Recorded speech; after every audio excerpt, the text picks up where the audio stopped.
Hello. So I am here to help some of you through the Soundwave Escape Room that was assigned during Teleschool Week 4.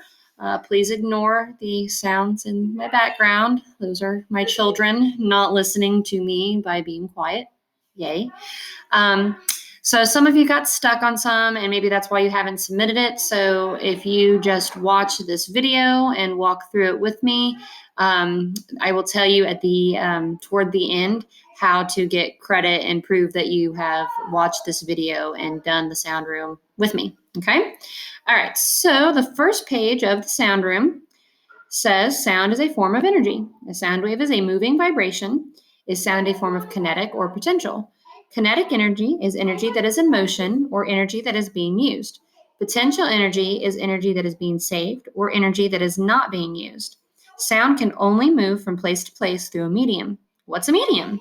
A medium is a material that the sound waves can travel through. The medium must be some type of matter or stuff. Sound cannot travel through space because there is little to no matter in space. That's important. All right, so down here we said this means that sound can only travel through solids or gases, solids, and liquids. Okay, so we have 3 rows of dominoes. I'm not sure what to do yet, so let's scroll down.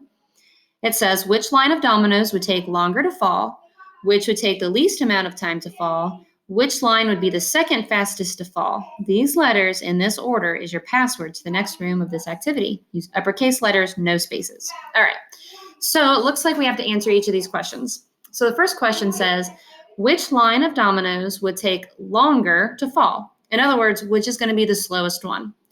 So we have 3 rows of dominoes here.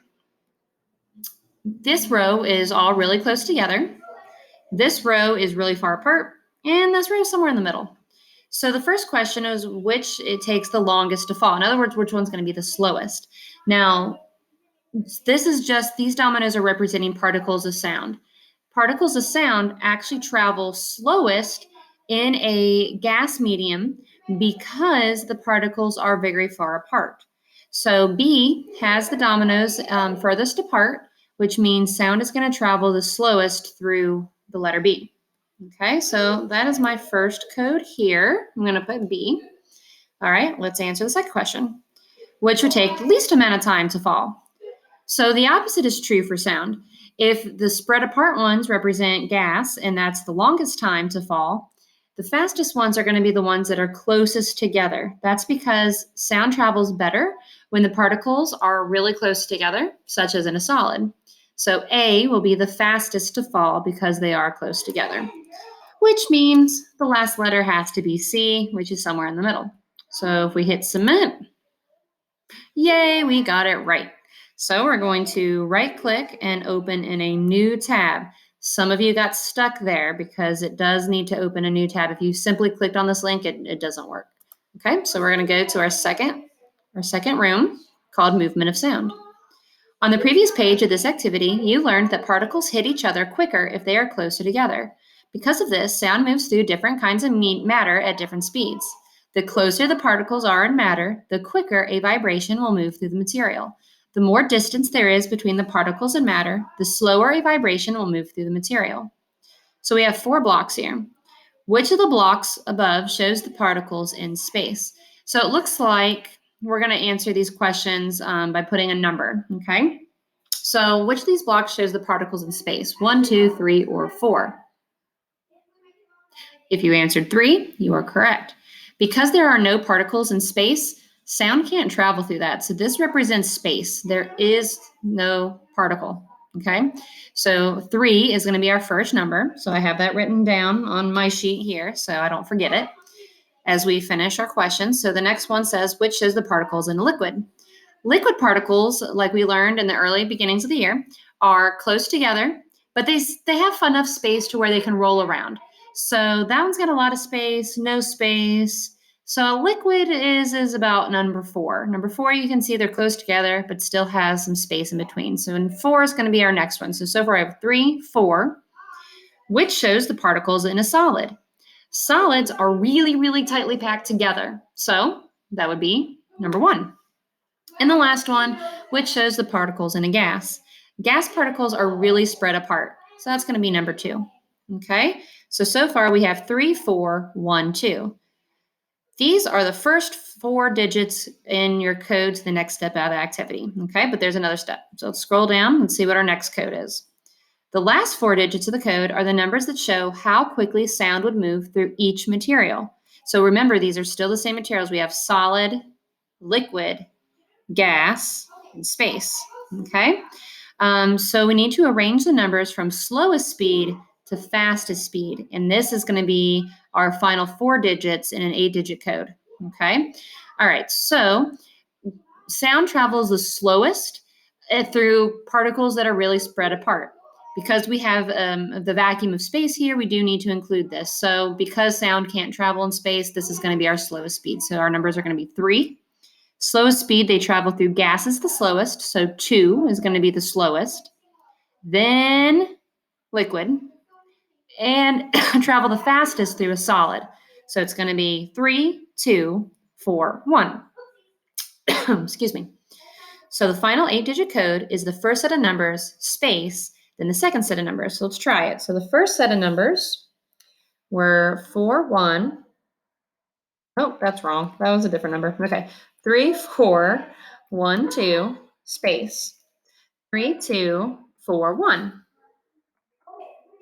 Yay, we did it. Okay, now we're opening our new tab. Now we're on number 3. Okay. Now that you know which types of materials sound can move through, let us see if you can put that knowledge to use. Below are real-life images. Below each image is a diagram of what the particles in the substance might look like. Some of the objects will allow sound to travel very fast, while others will allow sound to move, but at a much slower pace.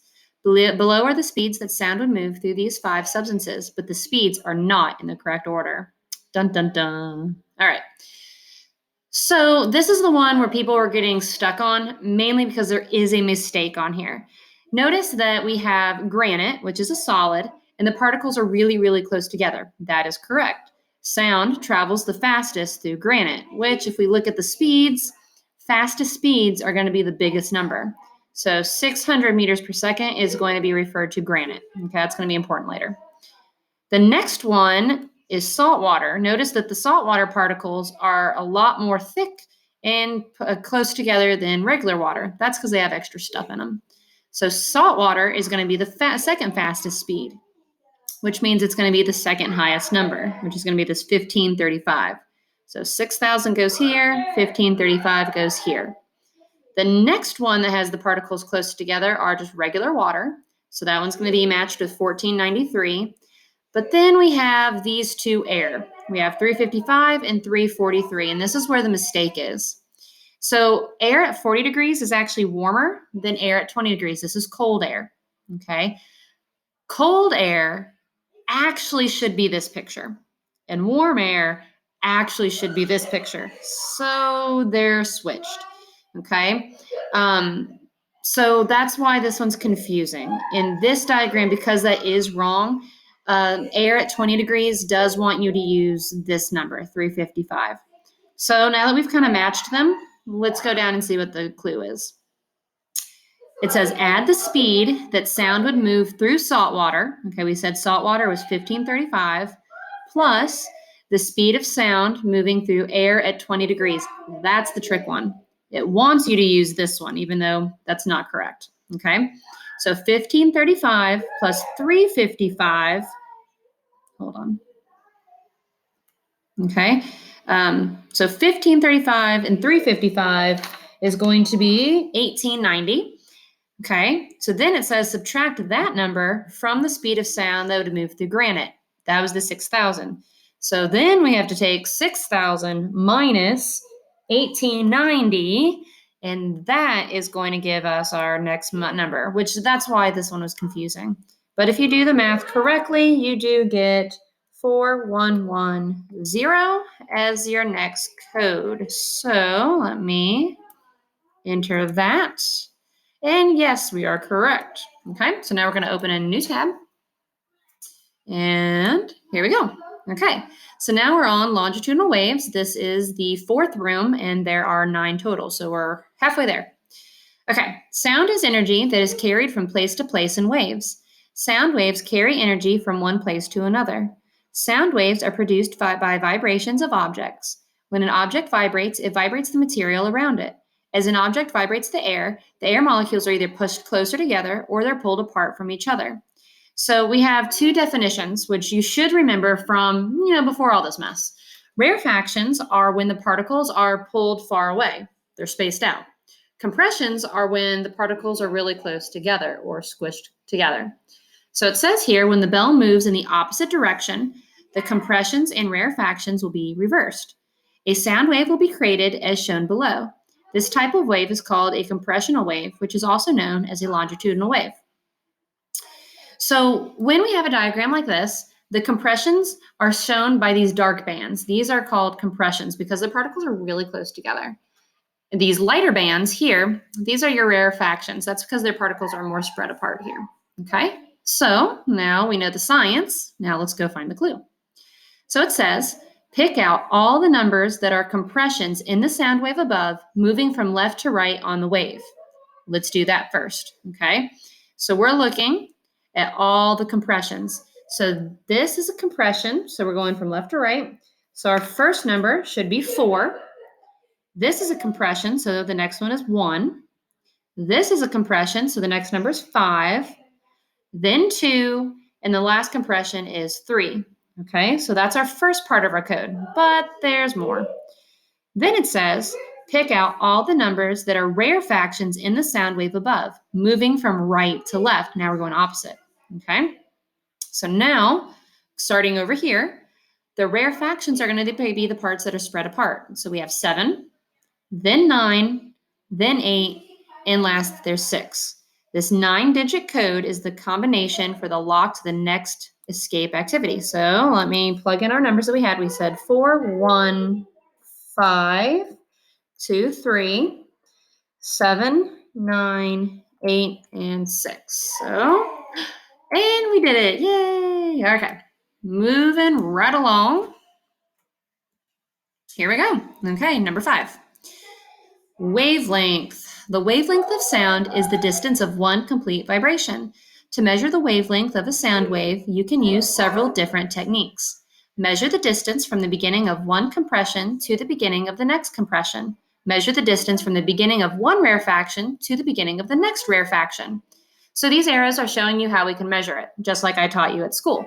We can measure it from compression to compression or rarefaction to rarefaction. So we're 2 ways to measure wavelength. Okay? So I'm going to move down. Now it looks like we've got all these pretty colorful waves, A, B, C, D, and E. And it shows us that the compressions, remember the compressions are the dark bands and the rarefactions are the light bands. Okay, so let's look down here. Arrange the sounds from the longest wavelength to the shortest wavelength. These letters are the password for the next activity. Uppercase letters, no spaces. All right, longest wavelength to shortest wavelength. So the longest wavelengths, try to get all these in the same picture. The longest wavelengths are going to be the greatest spaces between our dark spots. These are compressions. So the ones that have the longest space between them, that's going to be the longest wavelength. So the longest wavelength looks like it's going to be B. It's got a bigger space here. The second longest looks like it is D. Okay, there's a longer space here. Then it looks like A is the third longest. Then it looks like C is a little bit longer. And the one that is the shortest is E. So we should have B, D, A, C, and E from longest wavelength to shortest wavelength. Do you see how these are far apart and these are close together? That's what wavelength is. It's just the distance between the 2 parts. So let's try it out. Okay, so we said B, D, A, C, E. Dun, da, da, da. We did it. Okay, moving on to number 6. We're almost there. Okay, frequency. Sound waves exist in many different frequencies. Frequency is the number of waves that pass a point every second. The frequency of a sound wave is controlled by how closely the compressions and rarefactions are to each other. Sound waves with compressions and rarefactions that are close together represent high frequencies. Sound waves with low frequencies will show compressions and rarefactions that are further apart. So we have the same pictures that we had on the other page, but now we're talking about frequency and not wavelength. So frequency means how often the wave happens. So something like this has a low frequency because there's only 4 dark spots here, 4 compressions. Whereas a wave like letter E has a lot of waves happening. So this is happening more frequent. So this would have a high frequency because the bands are closer together, okay? So it says 5 different sounds are shown here. Each of these sound waves has a different frequency. Keep working, you're making real progress. Arrange the sounds from the highest frequency to the lowest frequency. Use the letters for each sound wave to build the password for the next page of the activity. Uppercase letters, no spaces. So we're going from high frequency to low frequency. Okay, so the highest frequency wave is going to be E because they're very close together.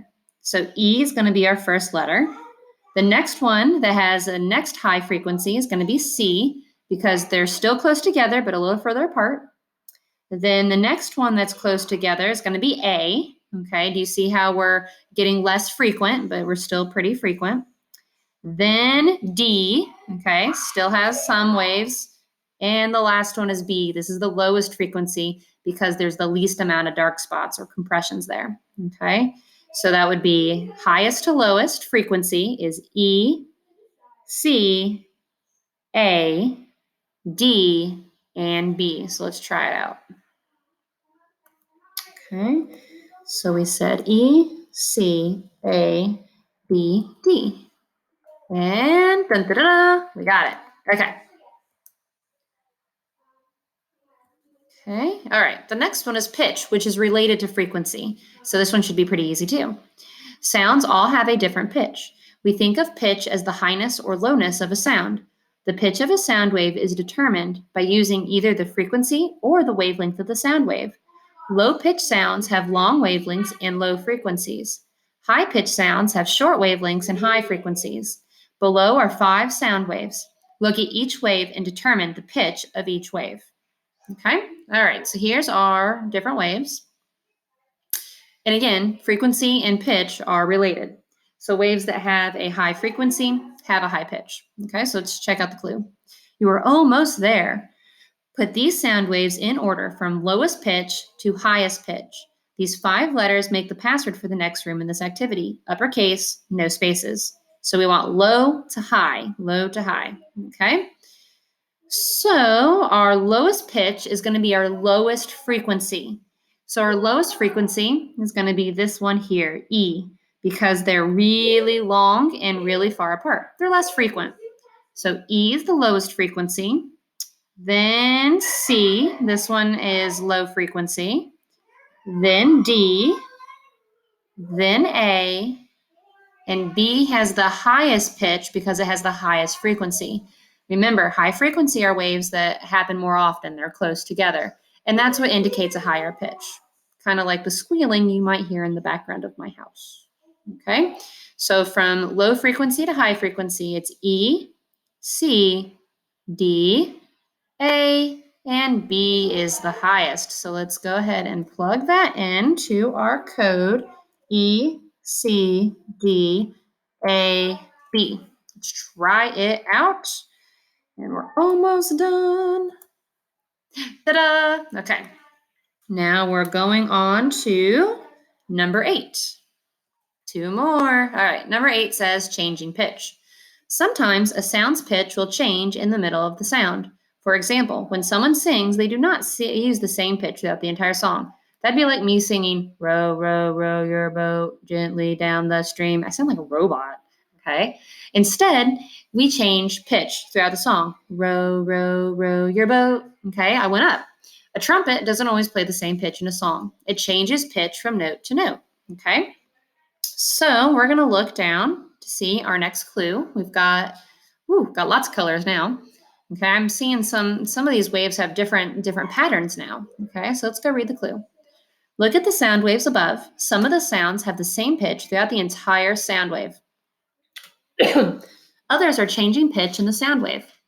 Pick out all the waves above that show a change in pitch. Put the uppercase letters of the changing pitch sounds in alphabetical order with one space between each letter. When you have finished, you will have the code to unlock the final part of the escape room. How exciting.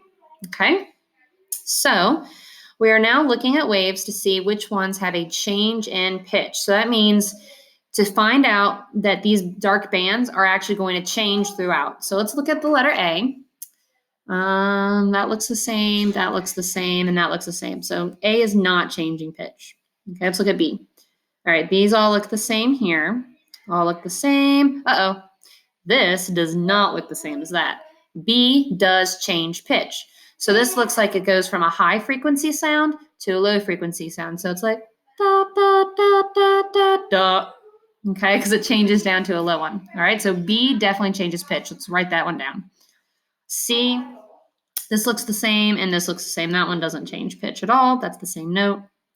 We're looking at D now. D has, this is the same, this is the same. Oh, that's not the same. So this does change pitch here. So B, D.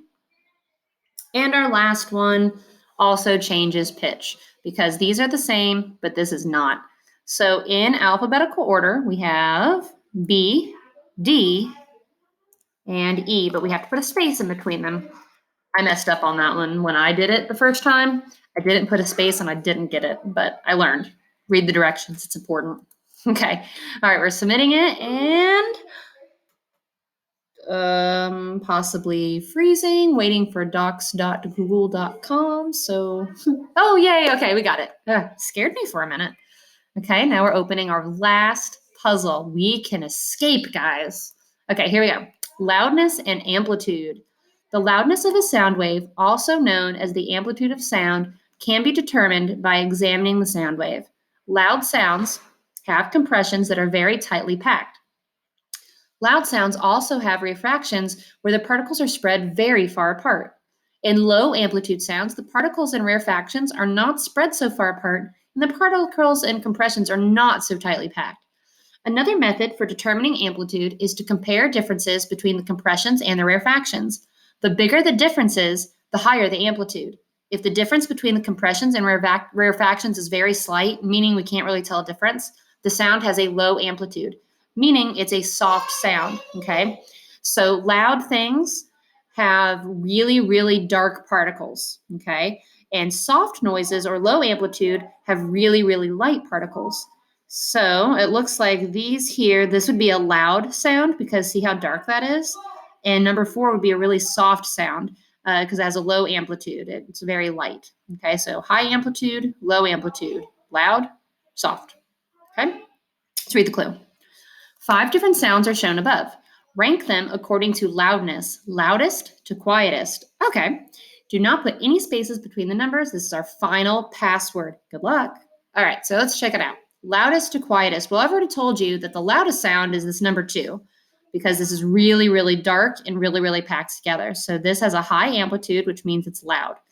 The second loudest would be the second most packed, which I would say it's number 1. That one's a little bit more packed than this one. So I would say it goes 2, 1, then 3, because that was pretty packed, but still some spaces there. Then 5, and we know 4 is the quietest because we can barely see it. So it should be 2, 1, 3, 5, 4. Well, let's see it. And if we can get out, then I will tell you what you need to tell me to get out. Okay, so here we go.